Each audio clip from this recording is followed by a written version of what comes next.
గ్రంథాలు తెరుద్దాం. యెషయా గ్రంథం 60వ అధ్యాయం మొదటి వచనాన్ని ఈరోజు ధ్యానాంశంగా మనం చదువుకుందాం. If you have Bible, please turn with me to the book of Isaiah chapter 60 and verse 1. దానిలో రాయబడిన మాట, నీకు వెలుగు వచ్చి ఉన్నది, లెమ్ము తేజరిల్లుము, యెహోవా మహిమ నీ మీద ఉదయించును. అందరూ ఈ మాట నాతో చెప్పండి, లెమ్ము. చెప్పండి గట్టిగా, లెమ్ము తేజరిల్లుము, యెహోవా మహిమ నీ మీద ఉదయించెను. Praise the lord. ఎంత చక్కని మాట ఇది. ఇంగ్లీష్లో అరైజ్ అండ్ షైన్. మీరు లేవాలి, దేవుని కొరకు ప్రకాశించాలి. దేవుని యొక్క ఆలోచన ఇదే. ఇక్కడ కూర్చున్న మనందరి జీవితాల్లో దేవునికి ఉన్న ప్రణాళిక ఏంటంటే, ఆయన పనుల కోసం మనం లేవాలి, ఆయన కోసం ప్రకాశించాలి. ఎందుకోసం అంటే దేవుని మహిమ మన మీద ఉదయించింది, దేవుని శక్తి మన మీద ఉదయించింది, దేవుని కృపలో మనం వర్ధిల్లాలని దేవుడు ఆశిస్తూ ఉన్నాడు. యెహోవా మహిమ మీ మీద ఉదయించినని లేఖనాలు సెలవిస్తున్నాయి. యెషయా గ్రంథం చాలా ప్రాముఖ్యమైన గ్రంథంగా మనం భావిస్తున్నాం. అద్భుతమైన ప్రవచన గ్రంథం యెషయా గ్రంథం. యెషయా గ్రంథంలో అనేకమైన శ్రేష్టమైన విషయాలు పొందుపరచబడి ఉన్నాయి. 60వ అధ్యాయం దగ్గరికి వచ్చేసరికి it's full of God's promises. ఎన్నో వాగ్దానాలు మనం ఈ యెషయా గ్రంథం 60వ అధ్యాయంలో మనం చూస్తున్నాం. ఈ వాగ్దానాలన్నీ కూడా మన జీవితాల్లో శ్రేష్టమైన అనుభవాల్లో మనం ఎదగడానికి ఉపయోగపడేవే. ఒక క్రైస్తవునికి బలం ఏంటి అంటే దేవుని వాగ్దానాలే. శారీరకమైన బలాన్ని పొందుకోవడానికి ఎన్నో మందులు వాడేవాళ్ళు ఉన్నారు, ఆ తర్వాత సప్లిమెంట్స్ వాడేవాళ్ళు ఉన్నారు, ఎన్నో రకాల ప్రయత్నాలు చేసేవాళ్ళు ఉన్నారు. యవన బిడ్డలైతే ప్రతి ఉదయం లేచిన తర్వాత జిమ్కి వెళ్ళేటప్పుడు 5,000 రూపాయలు ప్రోటీన్ పౌడర్ ఒక డబ్బా కొనుక్కొని రోజు త్రాగుతూ ఉంటారు దాన్ని. ఎందుకంటే బలం రావాడి, కండలు పెరగాలని చాలామందికి ఆలోచన. మరి ఆ బలాన్ని దేనికోసం ఉపయోగిస్తున్నారనేది కూడా కొంచెం పరిశీలన చేయాలి. కండలు పెంచడం తప్పు కాదు, కానీ ఆ కండలు పెంచి నువ్వు ఏమి సాధించడం అనేది కూడా ఆలోచించేయాలి. దేవుని వాగ్దానాలు మనందరికీ కూడా బలాన్ని ఇచ్చేవి, లోపల ఉన్న మన ఆత్మ బలంగా ఉండడానికి. గమనించిన పిల్లలు, నువ్వు లేవాలి. హిబ్రూ భాషలో అరైజ్ అనే మాటకు కూమ్ అనే పదం వాడారు. కూమ్ అంటే అర్థం ఏంటంటే ఒక ఉద్దేశం కొరకు లేవడం, ఒక పర్పస్ కోసం లేవడం. చూడండి, కొన్ని సందర్భాల్లో మనం కూడా కొన్ని ఉద్దేశాల కోసం మనల్ని మనం ముందుకు కొనసాగింపు చేయాలని ఆశపడుతుంటాం. కొన్ని ఉద్దేశాల కోసం మనం లేస్తూ ఉంటాం. లేఖనాలు సెలవిస్తున్నాయి, దేవుడు నిన్ను పిలుస్తున్నాడు కొన్ని ఉద్దేశాలు నెరవేర్చాలని. వాటి కోసం నువ్వు లేవగలవా? Rise and shine. అబ్రహాము కల్దీ దేశంలో ఉన్నప్పుడు దేవుడు ఇదే మాట అబ్రహాము సెలవిచ్చాడు, అబ్రహామా నీవు లేచి నేను చూపించే దేశానికి వెళ్ళాలి. నేను చూపించే దేశంలోకి నువ్వు రావాలి అంటే నువ్వు విడవాల్సిన కొన్ని ఉన్నాయి. అదేనంటే నీ దేశము నుండి, ఆ తర్వాత నీ బంధువుల యొద్ద నుండి, ఆ తర్వాత నీ తండ్రి ఇంటి నుండి నీవు లేచి నేను చూపించే దేశానికి వెళ్ళాలి అన్నాడు. అబ్రహాము లేచాడు, దేవుని కొరకు ప్రయాణం చేశాడు. చరిత్ర చెబుతా ఉంది, అబ్రహాము సుమారుగా 1000 మైళ్ళు ప్రయాణం, అంటే 1500 కిలోమీటర్లు అబ్రహాం ప్రయాణం చేశారు. 1500 కిలోమీటర్లు అంటే ఏమైనా చిన్న విషయం అండి? ఈ రోజున సుమారుగా ఇక్కడ నుంచి ముంబై అంత దూరం. ముంబై మహానగరం భారతదేశంలో ఇండస్ట్రియల్ క్యాపిటల్ సిటీ. రాజమండ్రి నుండి మనం బయలుదేరితే ముంబై చేరుకోవాలంటే 1500 కిలోమీటర్లు సుమారుగా మనం ప్రయాణం చేయాలి. అబ్రహాం అంత దూరం ప్రయాణం చేశాడు. ఆ కాలంలో రవాణా సౌకర్యాలు లేవు, ఏసీ కార్లు లేవు, ఏసీ ట్రైన్లు లేవు. అబ్రహాము ప్రయాణం ఎన్ని ఒడిదుడుకులతో నింపబడిందో, కానీ దేవుడు చెప్పినట్టుగా అబ్రహాము లేచి దేవుని ఉద్దేశాలు నెరవేర్చాడు. కాబట్టే అబ్రహామును దేవుడు అత్యధికంగా ఆశీర్వదించాడు. అనేకులకు మాదిరికరంగా అబ్రహామును దేవుడు ఉంచాడు. ఈరోజు దేవుడు నీతో కూడా మాట్లాడుతున్నాడు, నాతో మాట్లాడుతున్నాడు. దేవుని ఉద్దేశాలు మన జీవితంలో నెరవేర్చబడాలంటే మనం కూడా లేవాలి. దేవుని వెలుగును మనం కలిగి ఉండి ఆయన ఉద్దేశాలు నెరవేర్చే వారంగా మనం ఉండాలి. ప్రియులారా, ఎప్పుడైతే దేవుని మాటకు మనం లోబడతామో, నిద్రించుచున్న మనము మృతుల్లో నుండి లేచి దేవుని మార్గములో నడవడానికి ఇష్టపడుతుంటామో, దేవుడు మనకు సిద్ధపరిచే ఆశీర్వాదాలు ఎలా ఉంటాయో అక్కడ స్పష్టంగా లేఖనాల్లో మనం చూస్తున్నాం. నేను ఈరోజు ఆ అధ్యాయంలో రాయబడిన 3 ప్రాముఖ్యమైన వాగ్దానాలను మీ ముందుకు తీసుకురావాలని కోరుతున్నాను. ఎవరైతే దేవుని మాటకు లోబడి ఆయన చిత్తానికి లోబడి వస్తూ ఉంటారో వారి జీవితాల్లో కలిగే ఆశీర్వాదాలు ఎలా ఉంటాయో మనం గమనించాలి. చాలా సంవత్సరాల క్రితం ప్రియులరా, ఒక దేశంలో ఫ్రాన్స్ అనే దేశంలో ఒక ఆర్ట్ ఎగ్జిబిషన్ జరుగుతుంది. అందరూ జాగ్రత్త వినాలి. ఆర్ట్ ఎగ్జిబిషన్ అంటే చాలామంది ఆర్టిస్టులు చాలా చక్కగా చిత్రపటాలు వేస్తూ ఉంటారు, వాటిని ఎగ్జిబిట్ చేస్తూ ఉంటారు. ఆ ఎగ్జిబిషన్కి చాలామంది డబ్బులు పే చేసి చూడ్డానికి వెళ్తూ ఉంటారు. కొంతమంది కళాఖండాల మీద చాలా ఆసక్తి ఉంటుంది. నేను కూడా కొన్ని చోట్లకి వెళ్తూ ఉంటాను. ఆ కళాఖండాలు చూస్తూ ఉంటే ఇది కూడా కళాఖండమేనా అనిపిస్తుంది, కానీ ఏదో ఉంటుందంట దానిలో.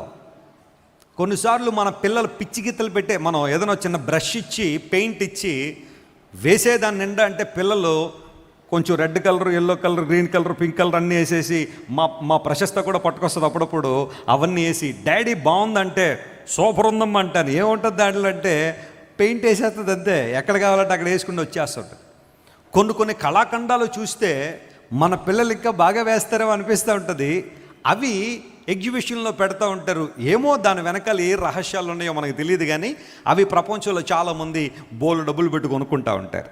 అలాగే ఫ్రాన్స్ దేశంలో ఒక ఆర్ట్ ఎగ్జిబిషన్ జరుగుతూ ఉన్నప్పుడు చాలామంది వస్తున్నారు, వెళ్తున్నారు. ఒక యవనస్తుడు మార్నింగ్ ఆర్ట్ ఎగ్జిబిషన్ చూడాలని వచ్చి దానికి సంబంధించిన ఫీ చెల్లించి లోపలికి వచ్చాడు. కొన్నింటిని చూసిన తర్వాత ఒక చోటకు వచ్చిన తర్వాత ఆగిపోయాడు. అతని కళ్ళ వెంబడి నీళ్లు కారుతూ ఉన్నాయి, ఏడుస్తున్నాడు, దుఃఖపడుతున్నాడు. మధ్యాహ్నం అయిపోయింది, సాయంకాలం అయిపోయింది, అక్కడ నుంచి బయటకు రావట్లేదు. సాయంకాలం అయిపోయిన తర్వాత ఆ గేట్ కీపర్ వచ్చి అన్నాడు, sir the museum was about to close, would you please leave this place, ఈ ప్రాంతంలో నువ్వు బయటకు వెళ్తావా అని అడిగాడు. అప్పుడు ఆ యవనస్తుడు ఆ ముఖాన్ని తుడుచుకుని గబగబా బయటకు వెళ్ళిపోయాడు. ఏంటి ఉదయకాలం నుండి ఇక్కడే నిలబడ్డాడు, ఏడుస్తున్నాడు, ఇతను ఇంతగా ప్రభావితం చేసిన ఆ చిత్రపటం ఏంటో అని చెప్పి ఆ గేట్ కీపర్స్ కావచ్చు, ఆ ఆర్ట్ ఎగ్జిబిషన్ ఏర్పాటు చేసిన వాళ్ళందరూ కూడా తమకెదురుగున్న ఒక ఫోటోను చూస్తూ ఉంటే అక్కడ యేసుక్రీస్తు ప్రభు చిత్రపటం ఒకటి కనబడింది. ఒక మంచి ఆర్టిస్ట్ యేసు ప్రభు సిలువలో మరణించిన విధానాన్ని చాలా చక్కగా చిత్రీకరించాడు. ఆయన చేతుల్లో మేకులు కొట్టబడడం, ఆయన కాళ్ళల్లో మేకులు దిగ్గొట్టబడడం, ఆయన ప్రక్కలో ఒక బళ్ళపు పోటు, ఆయన దేహం అంతా కూడా నాగటి చాళ్ళ వల్లే దునివేయబడిన అనుభవం, ఆయన తల మీద క్రౌన్ ఆఫ్ థార్న్స్, ఆ ముళ్ళ కిరీటం తల మీద ఉండడం, ఇదంతా కూడా చాలా చక్కగా చిత్రీకరించాడు.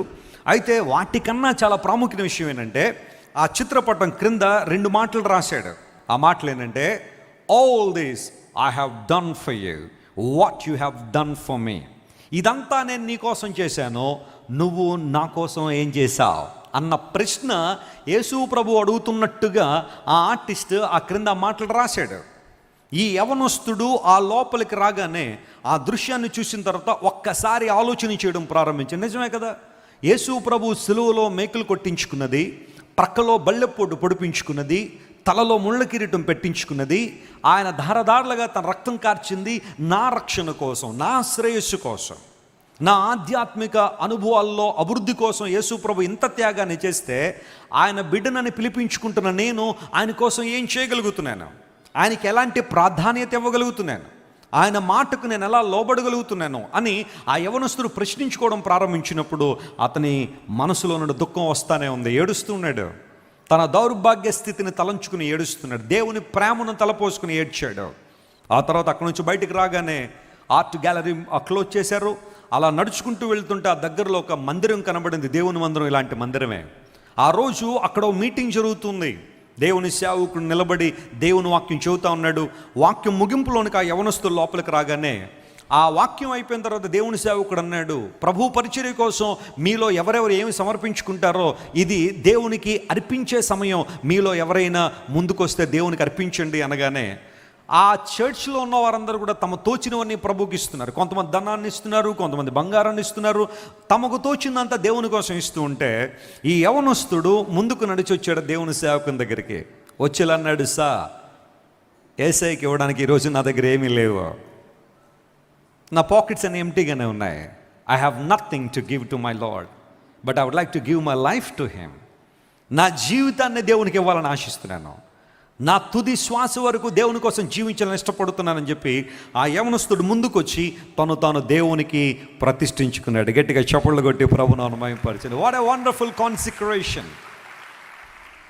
ప్రభువా, నీకు ఇవ్వడానికి నా జీవితమే నీకుంది ప్రభువా, అందరూ కానుకలు ఇస్తున్నారేమో కానీ నేను నా జీవితాన్ని నీకు ఇస్తున్నానని ఆ యవనస్తుడు ఆ రోజున ప్రభువుకి తన జీవితాన్ని అప్పగించుకున్న తర్వాత తన తుది శ్వాస వరకు దేవుని కోసం చాలా నమ్మకంగా సేవ చేయగలిగాడు. ఫ్రాన్స్ అనే దేశం ఎంత భయంకరమైంది అంటే ఫ్రీ థింకర్స్ ఎక్కువైపోతున్న దేశం అది. ఫ్రీ థింకింగ్ అంటే అర్థం ఏంటంటే నేను ఎలా పడితే అలా ఆలోచన చేస్తాను, నాకు ఏది నిజం అనుకుంటే అది నిజం. ఈరోజు నేను నిజం అన్నదాన్ని రేపొద్దున అబద్ధం అంటాను, రేపు అబద్ధం అన్నదాన్ని ఎల్లుండి నిజం అంటాను, నాకు ఎప్పుడు ఎలా అనిపిస్తే అలా ఉంటాను అన్నట్టుగా బ్రతికే వాళ్ళని ఫ్రీ థింకర్స్ అంటారు. యూజువల్గా దేవుడి మీద వారికి నమ్మకం ఉండదు. దేవుడు ఉన్నాడని ఆయన చిత్తానికి లోబడాలన్న మాట వారిలో ఉండదు. ఫ్రాన్స్ దేశంలో చాలా భయంకరమైన పరిస్థితులు ఇలాంటివి ఉంటూ ఉంటాయి. అయితే అలాంటి దేశంలో దేవుని చేతిలో బలంగా వాడబడి ప్రభు యొక్క ప్రేమను, ఆయన ఔన్నత్యాన్ని రుజువుపరిచిన యవనస్తుడు. ఎందుకు మాట చెబుతున్నానంటే ఆయన మనల్ని తాకినప్పుడు, పరిశుద్ధాత్మ దేవుడు మనల్ని దర్శించినప్పుడు, మన జీవితాన్ని ఒప్పింపచేసినప్పుడు, సువార్త మన చెవుల్లో వేసినప్పుడు, మన హృదయాన్ని దేవుడు తట్టుచున్నప్పుడు నువ్వు ఎంత త్వరగా లోబడతావో, ఎంత త్వరగా నీ జీవితాన్ని అప్పగిస్తావు ప్రభువుకి, అంతగా దేవుడు నిన్ను వాడుకోవడానికి ఆయన ఇష్టపడతాడు. దేవునికి స్తోత్రం కలుగునుగాక. అపవాది నీ జీవితాన్ని అంతా ముక్కలు చేసేస్తుంటాడు. Satan breaks your life. నీ జీవితాన్ని అపవాది ముక్కలు చేసాలని ప్రయత్నం చేస్తాడు. కానీ దేవుడు వాటన్నిటిని కలిపి మరలా నేను బలంగా వాడుకోవాలని ఇష్టపడుతున్నాడు. Praise the Lord. ఇస్తావా నీ జీవితాన్ని అప్పగిస్తావా? Let me arise and shine for me. నా కోసం నువ్వు ప్రకాశించాలి, నా కోసం నువ్వు లేవాలి అని దేవుడు చెబుతున్నప్పుడు ఆయన కోసం మనం ప్రకాశించే వారంగా ఉన్నామో, ఆయన చిత్తాన్ని నెరవేర్చే వారంగా ఉన్నామో పరిశీలించాలి. ఎప్పుడైతే మనం దేవుని మాటకు లోబడి మన జీవితాన్ని సమర్పించి మనం లేస్తూ ఉన్నామో లేదా ప్రకాశిస్తూ ఉన్నామో మన జీవితాల్లో కలిగే అద్భుతాలు ఏంటని పరిశీలన చేస్తే మొట్టమొదటి మాట యెషయా గ్రంథం 60వ అధ్యాయం 20వ వచనం చదువుతున్నాం. The book of Isaiah chapter 60 and verse 20. దానిలో ఈ మాట రాయబడింది, చదవండి. నీ సూర్యుడు ఇంకనూ అస్తమింపడు, నీ సూర్యుడు ఇకను అస్తమింపడు, నీ చంద్రుడు క్షీణింపడు, నీ చంద్రుడు క్షీణింపడు. యెహోవాయే, చెప్పండి, యెహోవాయే నీకు నిత్యమైన వెలుగుగా నీకు నిత్యమైన వెలుగుగా ఉండును. నీ దుఃఖ దినములు సమాప్తములగును. నీ దుఃఖ దినములు ఏమవుతున్నాయి? అందరూ చెప్పండి, దుఃఖ దినములు ఏమవుతున్నాయి? సమాప్తములగును. Praise the Lord. The days of sorrow will come to an end. నీ దుఃఖ దినములు సమాప్తములవుతున్నాయి. చాలామంది మాకు ఉత్తరాలు రాస్తూ ఉంటారు, వెస్లీ గారు ఇంకెప్పుడండి మా దుఃఖ దినాల నుంచి మేము విడుదల పొందుతాం? ప్రతిరోజు దుఃఖమే, ప్రతిరోజు వేదనే, ప్రతిరోజు కన్నీరు. మా పరిస్థితి ఏంటి? చాలామంది ఏడుస్తూ ఉంటారు. నేను ఒక దేశంలోనికి సువార్త ప్రకటించడానికి వెళ్ళినప్పుడు అక్కడున్న ఆ కన్వీనర్స్ నన్ను ఒక ఇంటికి తీసుకెళ్లారు. వెస్లీ గారు మీరు ఒక ఇంటిని దర్శించాలండి, వారి కోసం ప్రార్థన చేయాలని. సరే తప్పకుండా అని చెప్పి అప్పుడప్పుడు అవకాశం ఉంటే గృహాలు దర్శిస్తూ ఉంటాను. ఆత్మీయ తండ్రి గారు కూడా చాలా గృహాలు దర్శిస్తుంటారు. మా తల్లి గారు కూడా కొన్ని గృహాలు దర్శించి ప్రార్థన చేస్తూ ఉంటారు. సో దేవుని సేవకులుగా గృహ దర్శనం అనేది చేయడం ఒక మంచి అలవాటే. ఎందుకంటే అప్పుడు విశ్వాసుల యొక్క ఇబ్బందులు, వారి కష్టాలు తెలుసుకుని వారి కోసం ప్రార్థన చేయడం. పాల్ ఇమాన్యుల్ గారు విజయవాడలో క్రైస్ట్ టెంపుల్ పరిచర్ను కొనసాగిస్తున్నప్పుడు ఆయన కూడా ఎన్నో గృహాలు దర్శిస్తుంటారు. పాల్ గారు ఆయన కొన్ని బిజీ స్కెడ్యూల్లో అనేక ప్రాంతాల్లో సువార్త ప్రకటించడానికి వెళ్తున్నప్పుడు ఎప్పుడైనా కొంచెం సమయం దొరికితే విజయవాడలో క్రైస్ట్ టెంపుల్లో ఉన్న విశ్వాసుల ఇంటికి వెళ్ళి వారి కోసం ప్రార్థన చేయడం ఇలాంటివి చేస్తుంటారు.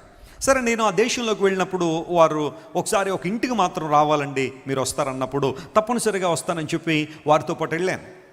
యూజువల్గా ఎవరైనా ఇంటికి వెళ్తున్నామంటే ఆ ఇంట్లో ఉన్న వాళ్ళు ఎవరో బయటకు వచ్చి మమ్మల్ని లోపలికి తీసుకెళ్ళడం లేదా రండి వెస్లీ గారు లోపలికి రావడం అనేది సర్వసాధారణంగా అందరం చేసే పనే కదా.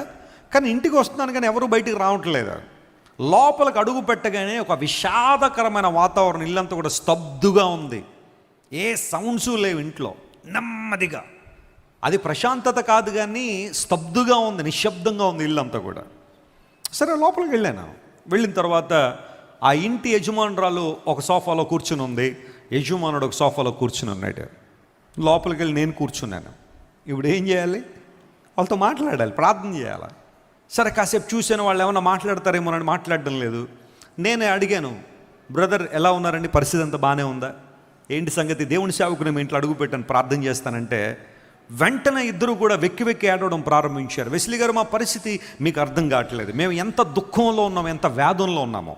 ఏంటా దుఃఖం అని ఆలోచన చేస్తే గమనించండి, వారికి 2 బిడ్డలు ఉన్నారు, కొడుకు మరియు కూతురు.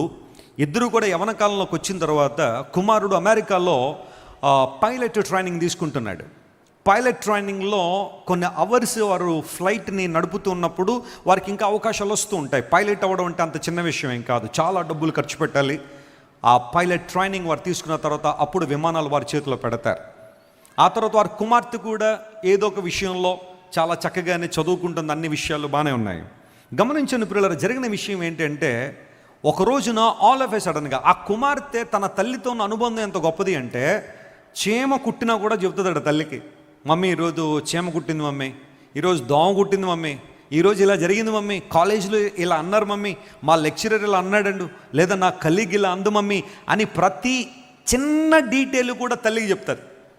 మంచి విషయమే. యవనస్తులు ఎవరైనా అలా ఉన్నప్పుడు మీ తల్లితో అంత అద్భుతమైన సంబంధం కలిగి ఉండడం చాలా సంతోషమే. అంత సాన్నిహిత్యమైన సంబంధం కలిగిన కుమార్తె ఒక రోజున ఆత్మహత్య చేసుకుని చచ్చిపోయాను. తల్లి బాధ ఏంటో తెలుసా? నా కుమార్తె చచ్చిపోవడం అలా పెట్టండి సార్, దోమ కుట్టినా కూడా నాతో పంచుకునే నా కూతురు ఇంత పెద్ద నిర్ణయం తీసుకున్నప్పుడు ఎందుకు నాకు చెప్పలేదు? అది నన్ను బాగా కలిచివేస్తుందండి, అది నన్ను బాగా తొలిచివేస్తూ ఉంది. కారణం ఏంటో తెలియదు. బహుశా లవ్ ఫెయిల్యూరా, ఏమన్నా బుల్లింగ్ చేస్తున్నారా కాలేజీలో, కారణం ఏంటో తెలియదు. ఒక రోజున సూసైడ్ చేసుకుని చచ్చిపోయింది. Shocking news. పేరెంట్స్కి చాలా భయంకరమైన పరిస్థితి అది. డబ్బులు లేవా అంటే డబ్బులు ఉన్నాయి, చాలా ఉన్నతమైన కుటుంబమే, ఆ కుమార్తెకి ఏమీ లోటు లేదు. ఎందుకు సూసైడ్ చేసుకుందో తెలియదు, సూసైడ్ చేసుకుని చనిపోయింది. వెంటనే అమెరికాలో ఉన్న తమ కుమారుడికి ఫోన్ చేశారు, బాబు ఇలా జరిగింది నాయన, కుమార్తె సూసైడ్ చేసుకుని చచ్చిపోయింది, ప్లీజ్ కమ్ ఒకసారి ఆ చివరి చూపు చూడడానికి రమ్మన్నప్పుడు ఆ పైలట్ ట్రైనింగ్ దాదాపుగా ముగించుకుని ఎయిర్పోర్ట్కి వస్తున్నాడు కుమారుడు. ఫ్లైట్ ఎక్కి ఆ దేశంలో తల్లిదండ్రుల్ని, చనిపోయిన తన చెల్లిను చూడాలని చెప్పి వస్తూ ఉంటే, జీవితం కొన్నిసార్లు ఎంత విషాదకరమైన పరిస్థితులు అంటే, ఎయిర్పోర్ట్కి వచ్చే దారిలో కార్ యాక్సిడెంట్ అయిపోయి కొడుకు చచ్చిపోయాడు. ఇంటి దగ్గర ఒక శవం, వేరొక దేశంలో మరొక శవం. తల్లిదండ్రులకు దెబ్బ మీద దెబ్బ, ఎలా తట్టుకోవాలో ఎలా హ్యాండిల్ చేయాలో తెలీదు. ఇంటిలో కుమార్తె చనిపోయింది. కుమార్తెను చూడ్డానికి వస్తున్న తన అన్న యాక్సిడెంట్లో చచ్చిపోయాడు అమెరికాలో. ఎలా హ్యాండిల్ చేయాలో సిచ్యువేషన్ తెలియట్లేదు. ప్రజలందరూ పైకి వచ్చి ఏదో ఓదార్చుతున్నట్టుగా కనబడుతున్నారు, కానీ ఆ లోపల వారి యొక్క నిందలు, అవమానాలు, ఎందుకు ఎలా జరిగింది, ఎంత భయంకర పరిస్థితిని వారందరూ సూటిపోటి మాటల్లో హ్యాండిల్ చేయలేక సిచ్యువేషన్ని సొంత తల్లిదండ్రులు ఇద్దరు బిడ్డల్ని కూడా పూడ్చిపెట్టారు. ఆ రోజున నా ఇంట్లో నెమ్మది లేదు, వెలుగు లేదు, భోజనం చేయట్లేదు, ఏదో బతకాలి కాబట్టి ఏవో లిక్విడ్స్ తాగి అలా బతుకుతున్నారు. ఇల్లంతా విషాదం, పరిస్థితి అంతా. ఈ మాటలన్నీ విన్న తర్వాత వాళ్ళని ఎలా ఓదార్చాలో కూడా నాకు తెలియలేదు. నేను కూడా కాసేపు అలా కూర్చుండిపోయాను. ఇంత కష్టం, ఇంత ఇబ్బంది. ఆ తర్వాత ధైర్యం తెచ్చుకుని లేఖనాలు ఓపెన్ చేసి దేవుని వాక్యాన్ని తెరిచి కొన్ని మాటలు చెప్పడం ప్రారంభించాను. దేవుని వాక్యాన్ని వారికి అందించిన తర్వాత నాకు తెలుసు పరిశుద్ధాత్మ దేవుడు ఆదరణకర్త ఆయన. ఆ సిచ్యువేషన్ ఏ ఒక్కరు కూడా హ్యాండిల్ చేయలేని విషాదకరమైన పరిస్థితే, కానీ దేవుని వాక్యం ద్వారా దేవుడు వారిని ఆదరించబడాలని కొన్ని మాటలు చెప్పి వచ్చాను. దుఃఖము, వేదన, కన్నీరు, ఇలాంటి విషాదాలు ఎన్ని కుటుంబాల్లో, ఎంత దుఃఖము, వేదన అనేక కుటుంబాల్లో ప్రియులారా. మానసికంగా కృంగిపోయిన వారు కొంతమంది అయితే, బిడ్డలు చేతికొచ్చిన తర్వాత దారి తప్పిపోయి తల్లిదండ్రులను కాదని ఇల్లు దాటి బయటికి వెళ్ళిపోయి ఇష్టానుసారంగా జీవించేవాళ్ళు మరికొంతమంది. గుండెల మీద తల్లిదండ్రులు తన్ని బయటికి వెళ్ళిపోయిన వారిని తలంచుకుని ఏడ్చే రోజులు బహుశా కుటుంబంలో చాలా ఉండుండొచ్చు. ఈరోజు నీ దుఃఖానికి కారణం ఏంటి? నీ కన్నీటికి కారణం ఏంటి? ఎందుకు దేవుని సన్నిధిలో కన్నీళ్లు కారుస్తున్నావు? దేవుని సేవకునిగా ప్రకటిస్తున్నాను, నీ దుఃఖము అర్థవంతమైందైతే, ఒక లెజిటిమేట్ రీజన్ దాని వెనకాలంటే ఖచ్చితంగా నా దేవుడు నిన్ను ఆదరించగలడు. స్తోత్రం చెప్పండి, హల్లెలూయా. ఆ కన్నీటిని తొడవగలిగే సామర్థ్యం ఎవరికి ఉంది? దేవునికి మాత్రమే ఉంది. మనుషులు పైపైన మాత్రమే నీ గాయాలు మాన్పగలరేమో, మనుషులు పైపైన మాత్రమే నీ కన్నీటిని తొడవడానికి ప్రయత్నం చేయగలరేమో, కానీ నీ గుండె లోతుల్లో ఉన్న బాధను తీసి నీకు విడుదలిచ్చేవాడు, నీకు సంతోషించువాడు నీ దేవుడు. నీ దుఃఖ దినములు సమాప్తములేనని దేవుడు మాట్లాడుతున్నాడు. నువ్వెవరైనా సరే ఈ రోజున ఏ కన్నీరు నీ జీవితంలో, ఏ దుఃఖం నేను వెంటాడుతున్నా, దేవుని సన్నిధిలో నీకు ఆదరణ ఉంది, దేవుని సన్నిధిలో నీకు నెమ్మది ఉంది. మా అమ్మమ్మ గారు, మేము చిన్నతనంలో మా అమ్మమ్మ గారు మాకు మా స్కూల్ ఫీజులకు డబ్బులు ఇస్తూ ఉండేవారు. మేము కాన్వెంట్లో చదివాం. మొదటి ఎల్కేజీ నుండి 5th క్లాస్ వరకు. 5th అయిన తర్వాత గవర్నమెంట్ స్కూల్లో చదువుకున్నాం. మీరు ఎవరైనా గవర్నమెంట్ స్కూల్లో చదువుతూ ఉంటే ఏం కంగారు పడాల్సిన అవసరం లేదు. నేను కూడా గవర్నమెంట్ స్కూల్లో చదువుకున్నాం, మేము ముగ్గురు కూడా. ప్రైవేట్ స్కూల్లో చదివేంత పరిస్థితి ఆ కాలంలో మాకు లేదు. పైగా మా కనీసం టెక్స్ట్ బుక్లు కూడా ఇచ్చేవాళ్ళు కాదు. మా సీనియర్ల దగ్గరికి వెళ్ళి టెక్స్ట్ బుక్లు తీసుకుని వాటినే చదువుతుండేవాళ్ళు. మిగతా క్లాసులో ఉన్న వాళ్ళందరికీ కూడా ప్రభుత్వం ద్వారా టెక్స్ట్ బుక్లు ఇస్తూ ఉండేవారు, కానీ మాకు ఇచ్చేవారు కాదు. అందును బట్టి మా సీనియర్ల దగ్గరికి వెళ్ళి టెక్స్ట్ బుక్లు తీసుకుని చదువుకున్న పరిస్థితి. 5th నుండి 10th వరకు తెలుగు మీడియం. ఆ పరిస్థితులన్నీ ఇప్పుడు ఎలాగైతే గవర్నమెంట్ స్కూల్లో చదివే వాళ్ళు ఎదుర్కొన్నారో మేము కూడా ఎదుర్కొన్నాం. అయితే మా అమ్మమ్మ, మేము కాన్వెంట్లో చదివేటప్పుడు మా అమ్మగారికి నెలకు కొంత ధనాన్ని ఇచ్చేవారు. అమ్మ, ఈ ధనాన్ని నీ పిల్లల చదువుల కోసం ఉపయోగించాను. సరే, మా అమ్మగారికి ఒక ఆలోచన ఏంటంటే పిల్లలకి చదువులకైనా వస్తుంది కదా, మా అమ్మ ఇస్తుంది కదా అని చెప్పి మిగతా విషయాల మీద ఫోకస్ చేసుకుంటూ కుటుంబాల ముందుకు తీసుకెళ్తున్నారు. వాస్తవానికి మా నాన్నగారు మా అమ్మగారు ఉద్యోగాలు చేసి ఉంటే ఎంతైనా సంపాదించేవారేమో, కానీ దేవుని సేవకు సమస్తాన్ని వదిలిపెట్టి వచ్చేవారేమో.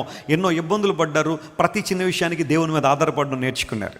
ఉన్న దానిలో సంతృప్తి కలిగి ఉండడం, దేవుణ్ణి స్తుతించడం, దేవుని ఆరాధించడం, ఇదే మా తల్లిదండ్రులు నేర్చుకున్నారు, మాకు కూడా నేర్పించారు. ఆ ప్రక్రియలో ఒకసారి మా అమ్మమ్మ గారు వచ్చి, నేను మన గ్రామంలో ఒక చిన్న మందిరాన్ని కడుతున్నాను కాబట్టి ఇకపై నీకు ఆ ధనాన్ని ఇవ్వలేను, నీ పిల్లల స్కూల్ ఫీజులకి నేను డబ్బులు ఇవ్వలేనని మా అమ్మమ్మ గారు చెప్పేశారు. మా అమ్మమ్మ గారికి మేమంటే చాలా ఇష్టం, కానీ ఆమెకున్న పరిస్థితిని బట్టి, ఆ కాలంలో ఆ పరిస్థితులను బట్టి ఆమె ఇవ్వాల్సిన ధనాన్ని ఇవ్వనన్నప్పుడు మా అమ్మగారికి కొంచెం బాధ అనిపించింది. మా అమ్మ ఏదో డబ్బులు ఇస్తుంది, పిల్లల్ని ఏదో చదివిస్తున్నాము, ఇప్పుడు ఆ డబ్బులు ఇవ్వనంటే మా పిల్లలు చదువులు ఎట్లా, వారి పరిస్థితి ఏంటని చెప్పి ఆ రాత్రి అతి తీవ్రంగా దుఃఖపడి వేదనతో మా అమ్మగారు ప్రార్థన చేయడం ప్రారంభించారు. మా తల్లిగారులో ఉన్న మంచి లక్షణం ఏంటంటే ప్రతిదానికి ప్రార్థన చేస్తారు. ముందు ప్రార్థన చేయాలి, ఆ తర్వాత దేవుడు ఎలాంటి ద్వారాలు తెరుస్తాడని దేవుని ఇష్టం. మనం చేయాల్సింది మాత్రం ప్రార్థన చేయాలి. చిన్న చిన్న విషయాలు కూడా ప్రార్థన చేస్తారు.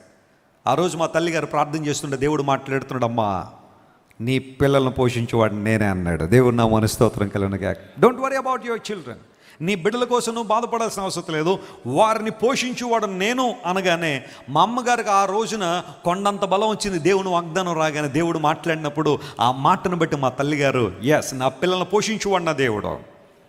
ఆ రోజు నుండి ఈ రోజు వరకు కూడా ఈరోజు మేము ఏమైతే అయ్యి ఉన్నామో అది కేవలం దేవుని కృప ద్వారా అయ్యి ఉన్నాం. స్తోత్రం చెప్పండి, హల్లెలూయా.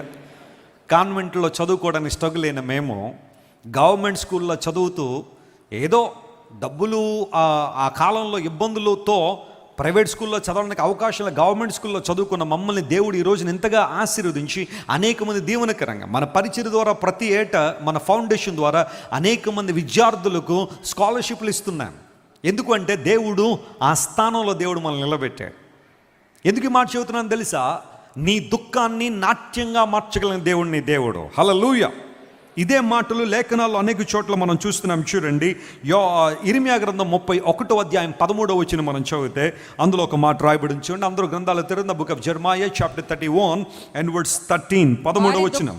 వారి దుఃఖమునకు ప్రతిగా సంతోషమిచ్చి వారిని ఆదరించెదను. విచారాన్ని కొట్టివేసి నేను వారికి ఆనందమును కలుగజేయుదును గనుక కన్యకలను యవనులను వృద్ధులను కూడి నాట్యమందు ఏం చేస్తారట? ఇప్పుడు యవనస్తులును కన్యకులు నాట్యం ఆడారంటే సరా సంగతి, కానీ వృద్ధులు కూడా ఏం చేస్తున్నారట? ఇక్కడ నాట్యం ఆడుతున్నారట. మీరు ఎప్పుడైనా నాట్యం చేశారా? అంటే ఆనందంతో. కొన్నిసార్లు దేవుడు చేసే మేళ్ళు మన జీవితంలో ఎలా ఉంటాయంటే నాట్యం ఆడాలనిపించే అంతగా. దావీదు తన జీవితంలో ఒక సందర్భంలో ఏం వేసాడు చెప్పండి? నాట్యం ఆడాడు. దేవుని మందసాన్ని తీసుకొస్తున్నప్పుడు దావీదు సమస్తాన్ని మరచి నాట్యం ఆడడం ప్రారంభించాడు, దేవుని స్తుతించాడు. చాలాసార్లు మనం కూడా పాట పాడుతుంటాం, ప్రభు ఆత్మ నా మీదకి వచ్చినప్పుడు దావీదు వల్లే నేను కూడా ఏం చేస్తాను? నాట్యం ఆడతాను. ఇది అసభ్యకరమైన నృత్యం కాదు, ఇది అసభ్యకరమైన నాట్యాలు కాదు. ఈ రోజుల్లో ప్రపంచం అంతా అసభ్యకరమైన నాట్యాలు పెరిగిపోయినాయి, అశ్లీలమైన నాట్యాలు, ప్రజలను పక్కదోవ పట్టించే నాట్యాలు, నృత్యాలు, డ్యాన్సులు ఇవన్నీ పెరిగినాయి. కానీ అసలు సిసలైన అర్థవంతమైన నాట్యము దేవునిలో ఉంది. కన్యకులు, యవనస్తులు, వృద్ధులు కూడి నాట్యముందు సంతోషిస్తారు. ఎందుకోసం అంటే నేను వారి విచారాన్ని కొట్టివేసి వారికి ఏమి ఇస్తున్నాను? ఆనందాన్ని ఇస్తున్నాను, సంతోషాన్ని ఇస్తున్నాను. వారి దుఃఖమును నాట్యముగా మారుస్తున్నాను, సంతోషంగా మారుస్తున్నాను. దేవుని సన్నిధిలోనికి వచ్చి నీ ప్రార్థన దేవుని సెల నువ్వు చేయగలిగితే ప్రభు నీ ప్రార్థన ఆలకించి నీ ప్రతి దుఃఖాన్ని నాట్యముగా మార్చగలిగిన దేవుడు ఆయన. ఎంతోమంది అద్భుతమైన సాక్ష్యాలు నిలబడి చెప్పిస్తే ఎన్నో సాక్ష్యాలు ఇక్కడ చెబుతూనే ఉన్నారు. ప్రభువు కార్యాలు ఎంత స్పష్టంగా ఉంటాయో. ఎస్ మై డియర్ ఫ్రెండ్స్, నీ దుఃఖాన్ని నాట్యంగా మార్చగలిగిన దేవుడు ఆయన. అద్భుతమైన కార్యాలు జరిగించేవాడు ఆయన. ఆయన వైపు మనం చూద్దామా? ఒకవేళ ఈరోజు ఏ కన్నీటితో నీవు ఉన్నావు, ఏ దుఃఖంతో నీవు ఉన్నావు, దేవుడు ఆ దుఃఖాన్ని నాట్యంగా మార్చగలడని లేఖనాలు సెలవిస్తున్నాయి. బలమైన కార్యాలు. దుఃఖ సహితులైన వారిని దేవుడు నాట్యముతో నింపగలిగిన వాడు, ఆనందంతో నింపగలిగిన వాడు, శాంతి సమాధానాలు దయచేయగలిగిన వాడు. కొంతమందికి అర్థం లేని దుఃఖాలు ఉంటాయి. తర్వాత సంగతి అది చెప్పండి. అర్థం లేని దుఃఖాలు ఉంటాయి. ప్రతి చిన్నదానికి ఏడుస్తూ ఉంటారు. ఎవరైనా కొంచెం డెవలప్ అవుతుంటే కొంతమందికి ఏమొస్తూ ఉంటాయి, కన్నీళ్ళు వచ్చేస్తూ ఉంటాయి. ఎవరైనా కొంచెం అభివృద్ధి చెందుతారంటే చూసి ఓరవలేరు, ఏడుస్తుంటారు, దుఃఖపడుతున్నారు. ఆ దుఃఖాల గురించి నేను మాట్లాడడం లేదు. నీ దుఃఖము అర్థవంతమంది అయితే, నీ కన్నీటి వెనకాల నిజమైన కారణం ఉంటే దేవుడు ఆ కన్నీటిని తుడిచి చెప్పండి నీకేమిస్తాడు? ఆయన ఆనందాన్ని దయచేయగలిగిన వాడు, సంతోషాన్ని ఇవ్వగలిగిన వాడు. లేఖనాల్లో ఎన్నో సందర్భాలు, ఎంతోమంది జీవితాల్లో అలాంటి అనుభవాన్ని మనం చూడగలుగుతున్నాం. దావీదు జీవితంలో కూడా ఎన్నోసార్లు తన కన్నీటిని దేవుడు నాట్యంగా మార్చిన దృశ్యాలు చాలా బైబిల్లో ఉన్నాయి. ఎన్నోసార్లు శత్రువుల చేత తరమబడుతున్న ఆ దుస్థితిలో దావీదు ఉన్నప్పుడు దేవుడు అతనికి తోడై ఉండి గొప్ప కార్యాలు జరిగించాడు. దావీదు మరియు అతని చుట్టూ ఉన్న వారందరూ కూడా సిగ్లగ్లో నివసిస్తున్న ఒక సమయంలో అమాలేకులు వచ్చి దావీదు యొక్క భార్యలను, అతనుకున్న సంపద అంతా దోచుకుని వెళ్ళిపోయారు. సిగ్లగ్ను మొత్తం అంతా కూడా ఆ అగ్నితో కాల్చివేశారు. వీరు ఒక పని మీద వెళ్ళారు. తిరిగి వచ్చేసరికి పట్టణం అంతా కాలిపోయి ఉంది. తమకున్న వారందరినీ కూడా తీసుకుని వెళ్ళిపోయిన పరిస్థితుల్లో దావీదు హృదయం అంతా కూడా వేదనతో నింపబడింది. వారందరూ ఏడవడం ప్రారంభించారు. దావీదుతో ఉన్న వాళ్ళందరూ కూడా అతని బృందం అంతా ఏడుస్తున్నారు. అలా జరుగుతున్నప్పుడు ఒక్కసారిగా వారందరి మధ్య సహనం కోల్పోయి, దీనంతటికి కారణం దావీదే, ఇగో ఇతనే మనల్ని, మన కుటుంబాలను నాశనం చేశాడు, దావీదే మన జీవితాల్లో ఇంత భయంకరమైన కార్యాలు జరగడానికి దోహదపడ్డాడని అతని చుట్టూ ఉన్న వాళ్ళందరూ కూడా దావీదును చంప ప్రయత్నం చేసినప్పుడు దేవుని లేఖనంలో రాయబడింది, దావీదు తన దేవుడిని యెహోవాను బట్టి ఏం తెచ్చుకున్నాడు? ధైర్యం తెచ్చుకున్నాడట. బయట వాళ్ళు ఏదో మాట్లాడుతున్నారంటే తర్వాత సంగతి, నీ సొంత కుటుంబ సభ్యులే నీ గురించి తప్పుగా మాట్లాడుతుంటే ఆ బాధ ఎలా ఉంటుంది చెప్పండి? వర్ణనాతీతం కదా. నీ కుటుంబ సభ్యులే నీ ద్వారా మేలు పొందిన వారే, నీ అత్తమామలే, లేదా నీ తమ్ముడే, నీ చెల్లె, నీ సిబ్లింగ్సే నీ గురించి తప్పుగా మాట్లాడుతుంటే ఆ బాధ చాలా కఠినంగా ఉంటుంది. దావీదు అలాంటి బాధను ఎక్స్పీరియన్స్ చేశాడు. చుట్టూనున్న వాళ్ళందరూ కూడా అంతవరకు దావీదు ద్వారా దీవెన పొందిన వారు, మేలు పొందిన వారందరూ కూడా రాళ్ళెత్తి దావీదును కొట్టాలని ప్రయత్నం చేస్తున్నప్పుడు దావీదు తన దేవుని వైపు చూశాడు. తన దేవుని బట్టి ధైర్యం తెచ్చుకున్నాడు. దేవుడు తన దుఃఖాన్ని నాట్యంగా మార్చాడా లేదా? కోల్పోయిందంతా తిరిగి ఇచ్చాడా లేదా? ఒకవేళ ఈరోజు నీ జీవితంలో కూడా కోల్పోయిన వాటిని బట్టి దుఃఖపడుతున్నావేమో, కోల్పోయిన ఆరోగ్యాన్ని బట్టి, కోల్పోయిన ఆర్థిక సంబంధమైన అనుభవాలను బట్టి ఏడుస్తున్నావేమో, దేవుని వైపు చూడు. దేవుని బిడ్డ, ఆయన యందు ధైర్యం తెచ్చుకో. నువ్వు కోల్పోయిందంతా తిరిగి ఇవ్వగలిగిన సామర్థ్యం నా యేసయ్యకు ఉంది. నమ్మిన వారి గట్టిగా చప్పట్లు కొట్టి యేసుని మహిమపరచండి. Your God is capable of giving everything that you lost. నువ్వు కోల్పోయిందని తిరిగి ఇవ్వగలిగిన సామర్థ్యం దేవునికి ఉంది. నీ దుఃఖ దినములు సమాప్తములు అవుతున్నాయి. ఏ దుఃఖం అయితే నేను అణిచివేస్తుందో, ఏ కన్నీరైతే నేను అణిచివేస్తుందో, దేవుడు నీకు జయం ఇచ్చి నీ దుఃఖ దినాన్ని సమాప్తం చేసే దేవుడు ఆయన. ఎప్పుడు అంటే నీవు దేవుని కొరకు ప్రకాశించినప్పుడు, ఆయన చిత్తాన్ని నువ్వు నెరవేర్చగలిగినప్పుడు ప్రభు నీ జీవితంలో మేలు చేస్తాడు. రెండో అంశం దగ్గరికి వద్దాం. చూడండి, అదే యెషయా గ్రంథం 60వ అధ్యాయం. అందరూ బైబిల్ తెరవండి. ఈసారి 15వ వచనం చదవండి ఒకసారి. 60వ అధ్యాయం 15వ వచనం. నీవు విసర్జింపబడుటను బట్టి, ద్వేషింపబడడాన్ని బట్టి ఎవడును నీ మార్గమున దాటిపోవటలేదు, ఎవరు కూడా నీ మార్గాన్ని వెళ్ళడం లేదు. నిన్ను శాశ్వత శోభాతిశయముగాను. అయితే దేవుడు నీ పట్ల కలిగిన ప్రణాళిక ఎలా ఉందంటే, నిన్ను శాశ్వత శోభాతిశయముగాను, బహుతరములకు సంతోష కారణముగాను చేసేదను. దేవుని లేఖన ప్రభావం ఎంత గొప్పది అంటే, నిన్ను శాశ్వత శోభాతిశయముగాను, బహుతరములకు ఎలా చేస్తాను? నిన్ను సంతోష కారణంగా. అందరూ ఒకసారి నా వైపు చూడండి. నిన్ను బట్టి అందరూ సంతోషిస్తున్నారా, లేకపోతే అనేక మందికి దుఃఖకరంగా, వేదనకరంగా ఉన్నావా? నీ జీవితం అనేక మందికి ఆశీర్వాదకరంగా ఉందా, లేదా నిన్ను బట్టి అందరూ కూడా వీడి జీవితం ఏంటో కానండి మా అందరికీ విసుగు పుట్టించేస్తున్నాడు అన్నట్టుగా జీవించిన పరిస్థితిని ఇలా ఉందా? దేవుడు నీ పట్ల కలిగి ఉన్న ప్రణాళిక ఎంత గొప్పది అంటే, నిన్ను దేవుడు సంతోష కారణముగా, ఆశీర్వాద కారణముగా, అతిశయ కారణంగా నియమించాలని దేవునికి ఆలోచన. ఈ ఆలోచన నీ జీవితంలో నెరవేర్చబడాలి అంటే నువ్వు దేవుని కొరకు ప్రకాశించాలి. ఒకవేళ మనుషుల్ని విసర్జించారని చెప్పి నువ్వు ద్వేషించబడ్డాన్ని బట్టి ఎవరునూ నీ దగ్గరికి రావడం లేదేమో. బైబిల్ ఎంత వాస్తవమో చూడండి, జీవిత సారమంతా బైబిల్లో ఉంది. కొన్ని సందర్భాల్లో నీకు అన్నీ కలిగి ఉన్నప్పుడు నీ చుట్టూ తిరిగిన ప్రజలు నీకేమీ లేనప్పుడు కనబడుతున్నారా? ద్వేషించే వాళ్ళు ఉంటారు. నిన్ను విసర్జించేసి ఎవరూ నీ త్రోవలో రావట్లేదు. అన్నీ కలిగి ఉన్నప్పుడు బీరకాయ పీచు బంధత్వం కూడా కలుపుకుని వస్తారు. మేమండి, మీ పెద్దమ్మ గారు ఉన్నారు కదండి హైదరాబాద్లో, వాళ్ళ చిన్నమ్మ గారు ఉన్నారు కదండి బెంగళూరులో, వాళ్ళ అత్తగారు ఉన్నారు కదండి చెన్నైలో, వాళ్ళ బామ్మర్ది గారు ఉన్నారు కదండి పూణేలో, వాళ్ళ అత్తగారు ఉన్నారు కదండి ఢిల్లీలో. అలా చెప్పి 40-50 బంధాలు కలిపేసి ఆఖరికి మీరు మేము బంధువులు అంటారు. ఎప్పుడు అంటే నీ దగ్గర అన్నీ ఉన్నప్పుడు, నువ్వేదైనా వారికి ప్రయోజనకరంగా ఉండాలనుకుంటే. అదే ఏదైనా కోల్పోతే, ఏదైనా ఇబ్బంది వస్తే సొంత తోబుట్టువులైనా వస్తున్నారండి ఈ రోజుల్లో సహకరించడానికి. రాజమండ్రిలో ఒక అన్న తన సొంత తమ్ముడికే 110 రూపాయలు వడ్డీకి ఇచ్చాడట. ఎంత అద్భుతమైన బంధం అండి అది, అన్నదమ్ముల అనుబంధం. సొంత తమ్ముడికి ఎంత, 110 రూపాయలు వడ్డీ. అంటే 1,00,000 రూపాయలు తీసుకున్నాడంటే నెలకి ఎంత ఇవ్వాలి వడ్డీ? 10,000 ఇవ్వాలి. సరే, తన శక్తి కొలది వడ్డీ కడుతున్నాడు అన్నకి. వడ్డీ వచ్చినంత బాగానే ఉంది. ఒక రోజున 1 నెల కట్టలేదు, 2 నెలలు కట్టలేదు. ఈ లోపల అన్నయ్య వార్నింగ్ ఇచ్చాడు, రే ఏంటి నా డబ్బులు ఇవ్వట్లేదు నువ్వు, ఏంటి సంగతి? అన్న కొంచెం బాగాలేదు పరిస్థితి, ఉద్యోగం పోయింది, భార్య బిడ్డలను పోషించుకోవడం కష్టం అవుతుంది, 1-2 నెలలు ఆగన్నా ఇచ్చేస్తానంటే, మీరు నమ్మండి దేవుని బిడ్డలారా, సొంత అన్న తమ్ముడి ఇంటిని ఖాళీ చేయించేసి సామాన్లన్నీ బయటకు వేసేసి ఇంటికి తాళం పెట్టేశాడు. భార్య బిడ్డలు రోడ్డు మీద ఉన్నారు, తన తమ్ముడి భార్య బిడ్డలు రోడ్డు మీద పెట్టేసి నువ్వు నాకు డబ్బులు ఇస్తేనే ఈ తాళం తీస్తానని చెప్పి సొంత తమ్ముడిని ఇబ్బంది పెట్టిన చరిత్ర నాకు తెలిసి రాజమండ్రిలోనే. ఎంత దౌర్భాగ్యమైన పరిస్థితి ఈ రోజుల్లో. ఎవ్వరూ నీ మార్గాన రావడం లేదు, నీకున్న కష్టాన్ని చూసి, నీకున్న ఇబ్బందిని చూసి. నీ దగ్గర ఆరోగ్యం ఉన్నంత వరకు నీ చుట్టూ తిరిగే వారు, ఆరోగ్యం పోగానే వారు బాయ్ బాయ్ చెప్పేసి వెళ్ళిపోయిన వాళ్ళు చాలామంది ఉండుండొచ్చు. లేఖనాలు చదివిన లోక ప్రేమలన్నీ కూడా అలాగే ఉంటాయి కదా. నీ దగ్గర ఏదో ఉన్నది ఆశించి లోక ప్రేమలన్నీ కూడా. నేను చెప్తా ఉంటాను తరచుగా, ఒక అబ్బాయి ఓ మంచి కారులో దిగాడట. ఏదో కారు అనుకోండి, ఏదో ఓ బెంజ్ కారో లేకపోతే BMW కారో, చాలా అద్భుతంగా ఉంది కారు.